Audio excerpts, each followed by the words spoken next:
기억은 네트워크로 이루어진다. 글쓰니 서울대학교 심리학과 교수 한소원.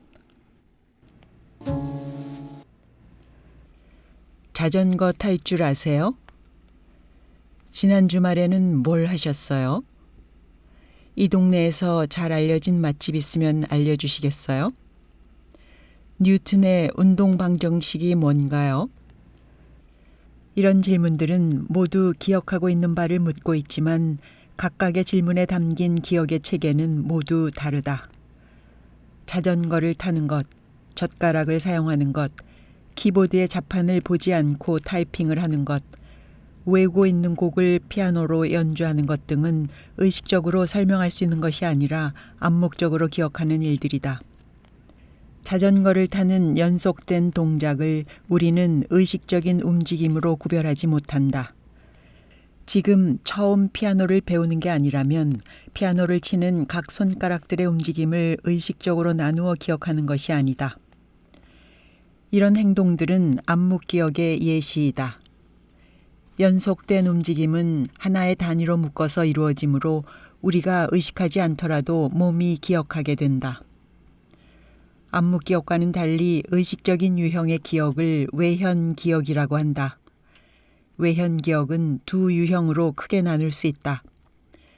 역사적 사실이나 물리학의 법칙과 같이 일반 지식과 관련된 기억을 의미기억이라고 한다. 의미기억은 내가 언제 배웠는지 기억하지 못하지만 우리가 알고 있는 일반적인 지식을 모두 포함한다. 이와 반대로 스스로가 경험한 구체적인 사건이나 에피소드를 알고 있는 기억을 일화기억이라고 한다. 내가 어제 무엇을 먹었는지, 누구랑 데이트를 했는지, 작년 여름에 여행하며 겪었던 일 등 내가 경험한 일화와 그 일을 경험했던 나 자신을 기억하는 것이 일화기억이다.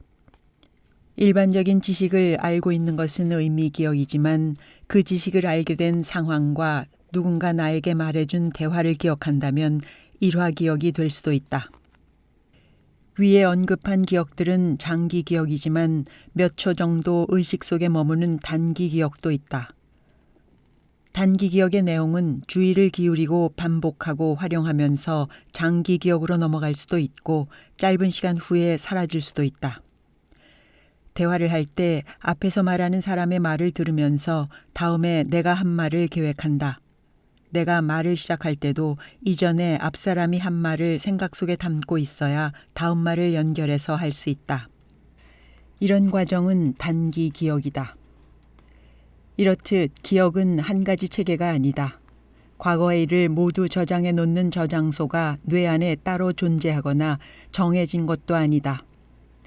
기억에 중요한 역할을 하는 해마와 내측 측두엽 같은 뇌의 영역은 기억의 과정을 지원하는 기관이지 기억을 쌓아놓는 저장소는 아닌 것이다. 해마는 공간에 대한 기억과 일부 외현 기억을 지지하는 역할을 한다. 치매로 고생하는 환자들은 오래전 일보다 최근의 일을 더 기억하기 어려워하곤 한다. 오늘 점심에 무엇을 먹었는지, 오늘 날짜가 며칠인지를 기억하는 일보다 수십 년 전에 있었던 일들을 기억하는 게 오히려 더 쉬운 그들이다. 치매 초기에는 최근의 일을 잘 기억하지 못하다가 치매가 심해지면서 오래전의 기억까지도 서서히 감퇴하기 시작한다. 뇌의 내측 측두엽이 손상되면 특히 일화기억에 영향을 미치는데 일화기억은 나 자신을 기억하고 있는 것이기 때문에 일화기억의 상실은 자아를 잃게 만든다고 생각할 수도 있다. 머릿속에 정보를 차곡차곡 저장하는 것을 기억이라고 생각하는 사람들이 많다. 그러나 뇌에는 기억한 내용을 저장하기 위한 장소가 따로 존재하지 않는다. 뇌를 구성하는 세포들의 역할이란 그저 불을 켜고 끄는 것밖에 없다. 크리스마스 트리를 둘러싼 반짝이는 작은 전구의 불을 켤 때처럼 불이 켜진 패턴이 뇌의 배선을 이루면서 연결망을 만든다. 뇌의 배선은 멀리 연결되어 있는 경우도 있지만 국지적으로 신경세포들이 긴밀하게 연결되어 있기도 하다. 이 연결의 조각들이 순간적으로 다시 재구성되는 것이 기억의 기제이다. 즉 기억은 과거에 이루어진 연결망의 패턴을 현재에 만들어내는 것이다. 기억은 현재 활성화되는 신경세포들의 패턴이다. 그 연결망이 강화되어 있으면 다시 활성화되는 것도 용이할 수밖에 없는데, 그렇다면 똑같은 내용을 반복해서 읽는 것이 연결망을 강화시키는 결과일 것만 같다. 그런데 특이하게도 뇌는 똑같은 자극이 되풀이되면 반응을 줄이는 특성이 있다. 다양한 각도에서 연결망을 활성화시키는 것, 다시 말해 읽고 쓰고 말하고 가르치고 적용하는 다양한 활동이 오히려 더 효과적인 학습 효과를 준다. 어떻게 하면 기억력을 강화할 수 있을까? 많은 사람들이 간절히 원하는 바인데, 그럴 때 나는 다양한 연결망을 만드는 것과 더불어 인출 연습도 권하고 있다. 공부하는 학생이 효율적으로 공부하기 위해 공부 그 자체도 중요하지만 실제로 시험을 자주 보는 것도 큰 도움이 되는데, 바로 이와 같은 맥락이다.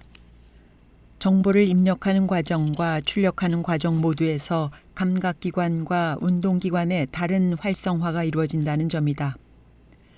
그래서 공부만 하는 것보다 시험도 동시에 경험해야만 출력 연습이 되는 것이다. 뇌에서 재구성된 패턴은 비슷하거나 관련되어 있는 다른 내용들과 헷갈릴 수도 있다. 새로 만난 사람의 이름을 외우는 것이 쉬운 일이 아니든 말이다. 감각 경험도 그렇고 말을 함으로써 인출하는 경험들도 그렇고 모두 연결망의 패턴을 만들어서 기억의 기제를 만드는 일이다. 효율적인 기억을 위해서는 환경을 이용해 인지 부담을 분산시키는 방법이 있다. 가장 쉬운 방법으로는 기억해야 할 것을 바로바로 글로 써넣는 것이다. 메모지에 써놓을 수도 있고 구글 캘린더 등 스마트폰에 써놓을 수도 있다. 글을 쓰는 과정은 기억해야 할 내용을 환경에 덜어놓아 과부하를 줄인다는 의미도 있지만 감가운동 기관의 경험을 통해 더 깊이 뇌에 저장한다는 효과도 있다.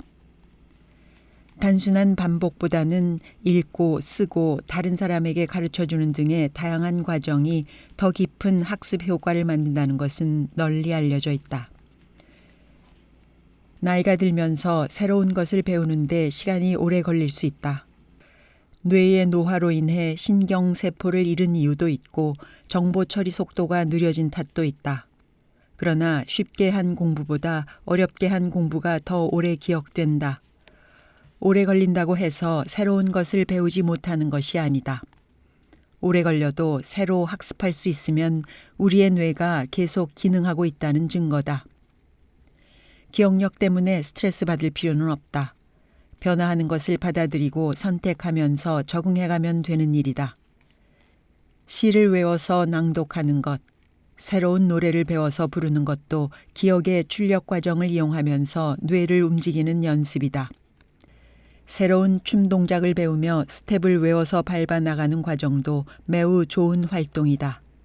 새로운 레시피를 따라서 요리를 하고 새로운 악기를 배워서 연주하는 것도 강하게 추천한다. 스스로 좋아하고 즐거워하는 과정일수록 기억의 뇌 기제를 더욱 크게 발달시킬 수 있다.